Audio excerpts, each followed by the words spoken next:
నమస్కారం అండి. నేను doctor Srinivas, orthopaedic surgeon, JS hospital, Vanasthalipuram, Hyderabad.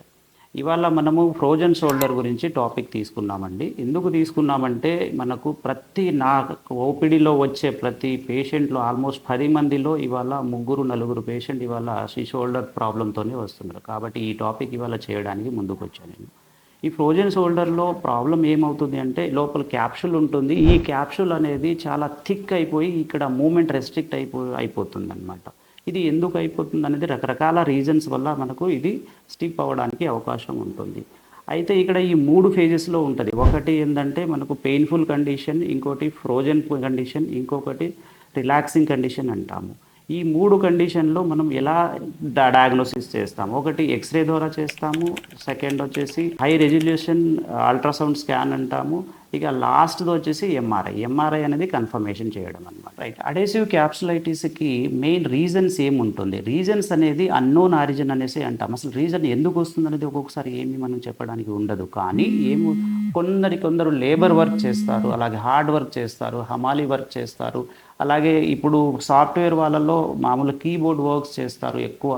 అలాగే వీటితో పాటు పేషెంట్‌కి ఏమైనా కోమార్బిడిటీస్ అంటాము. ఏమైనా షుగర్ ఉన్నా, తర్వాత థైరాయిడ్ ఉన్నా ఇలాంటి వాళ్ళల్లో ఇది ఎక్కువ వచ్చే ఛాన్సెస్ ఉంటదండి. రైట్. ఈ ఫ్రోజన్ షోల్డర్ ఉన్న వాళ్ళల్లో మెయిన్ లక్షణాలు ఏముంటాయి అంటే మనకు మెయిన్ ఈ ఇంటర్నల్ రొటేషన్ అనేది మనకు ప్రాబ్లమ్ వస్తది. ఫస్ట్ అఫెక్ట్ అయ్యేది ఇంటర్నల్ రొటేషన్ అంటాము. అంటే లోపల తిరగడం అనేది అఫెక్ట్ అవుతదనమాట. సెకండ్ ఏందంటే అబ్డక్షన్ అంటాము. ఇలా పైకి వెళ్ళడం అనేది మనకు కష్టమైతది. అయితే ఇవి ఎవరిలో ప్రాబ్లం అవుతుంది? ఇప్పుడు ఈ వెనక మనం స్నానం చేస్తున్నప్పుడు మనకు వెనక ఈ రుద్దుకోవాలి అంటే మనకు కష్టం అవుతుంది అనేసి పేషెంట్ చెప్తూ ఉంటారు. అలాగే లేడీస్ అయితే ఇన్నర్ వేర్ అనేది వెనక మనము ఏదైనా వేసుకోవాలి అనుకుంటే కష్టం అవుతుంది అంటారు. అలాగే ఏదైనా సజ్జ మీద ఏమైనా ఉంటే లేడీస్ హౌస్ హోల్డ్ వాళ్ళలో ఏమైనా పైకి వెళ్ళి ఏమైనా తీయాలి అనుకుంటే ఈ చేయి పైకి వెళ్ళదు. అది పైకి చేయాలి అంటే కష్టం అవుతుంది అనేసి ఈ కంప్లైంట్స్‌తో మాకు వస్తారనమాట.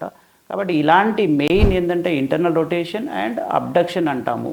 ఒక ఫ్రోజన్ షోల్డర్ అంటే మొత్తం కూడా తనకి మూవ్‌మెంట్ లేకుండా కూడా అయిపోయే ఛాన్సెస్ ఉంటుంది వీటిలో. ఇక దీన్ని ట్రీట్ ఎలా చేస్తాము? ఫస్ట్ ఫేజ్ ఉన్నప్పుడు జస్ట్ మనము పెయిన్ కిల్లర్ ఇస్తాము, రెస్ట్ ఇస్తాము అండ్ ఫిజియోథెరపీ చేస్తాము. ఇక సెకండ్ ఫేజ్ అనేది స్టిఫ్నెస్. ఇక్కడ మనము సేమ్ ఇవన్నీ చేస్తూ వీటితో పాటు మనము మ్యానిపులేషన్ అంటాము, లేకపోతే ఇంజెక్షన్స్ కూడా ఇస్తాము. అవి స్టీరాయిడ్ ఇంజెక్షన్. స్టీరాయిడ్ ప్లేస్‌లో ఇప్పుడు మనము ఈ పీఆర్పీ ఇంజెక్షన్ కానీ, జీఎఫ్సీ ఇంజెక్షన్ కూడా ఇస్తున్నాము.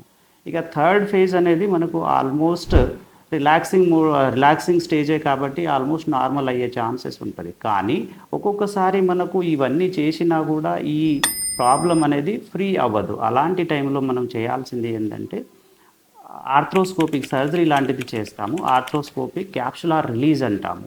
అది చేసి మనం నార్మల్ చేయడానికి ప్రయత్నం చేస్తాము. ఇదండి ఇవాళ చెప్పుకున్న మనము ఫ్రోజన్ షోల్డర్ గురించి. ఈ ఫ్రోజన్ షోల్డర్ గురించి మీకు ఏమైనా డౌట్స్ ఉంటే కామెంట్ బాక్స్‌లో పోస్ట్ చేయండి. యాజ్ సూన్ యాజ్ పాసిబుల్ నేను రిప్లై ఇస్తాను.